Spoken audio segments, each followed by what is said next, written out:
മുംബൈക്കടുത്തുള്ള വ്യോമാതിർത്തിയിൽ GPS പാളിച്ചയോ signal നഷ്ടമോ ഉണ്ടാകാൻ സാധ്യതയുണ്ട് എന്ന് മുന്നറിയിപ്പ്. 17-ാം തീയതി വരെയാണ് മുന്നറിയിപ്പ്. അജീഷ് ജയകുമാർ വിവരങ്ങളുമായി ഡൽഹിയിൽ നിന്ന് ചേരുന്നുണ്ട്. അജീഷ്, വിവരങ്ങൾ. അജീഷ്, ഇന്റലിജൻസ് മേഖലയിൽ പ്രവർത്തിക്കുന്ന ഒരു പ്രതിരോധ വിദഗ്ധനാണ് എക്സ്പോസ്റ്റിൽ ഇക്കാര്യം വെളിപ്പെടുത്തിയത്. അതായത് ഈ മുംബൈക്കടുത്തുള്ള വ്യോമപാത, അത് ഈ അറബിക്കടലിന് മുകളിലൂടെയുള്ള വ്യോമപാതയാണ്. ഇതിവിടെയാണ് ഈ സിഗ്നൽ നഷ്ടമോ അല്ലെങ്കിൽ GPS കണക്ഷനിൽ തെറ്റായ വിവരങ്ങൾ രേഖപ്പെടുത്തുമോ എന്നുള്ള വിവരം പുറത്തു വന്നിരിക്കുന്നത്. ഇതിനു വേണ്ടിയിട്ടാണ് നോട്ടാം ഇഷ്യൂ ചെയ്തിരിക്കുന്നത്. അതായത് ഈ വൈമാനികർക്ക് നൽകുന്ന മുന്നറിയിപ്പിനെയാണ് നോട്ടാം എന്ന് പറയുന്നത്.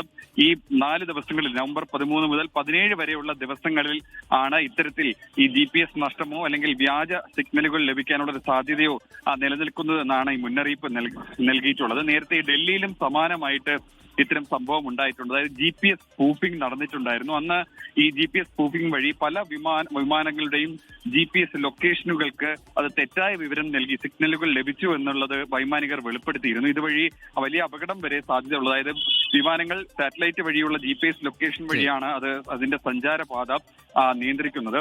ഇതിൽ തെറ്റായ സിഗ്നലുകൾ ലഭിച്ചു കഴിഞ്ഞാൽ അതിന്റെ സഞ്ചാരപാതത്തിൽ മാറ്റങ്ങൾ വരാം, സമയ പ്രശ്നം വരാം, അങ്ങനെ ഗുരുതരമായ പ്രശ്നങ്ങൾ ഉണ്ടാവാനുള്ള സാധ്യതയുണ്ട്.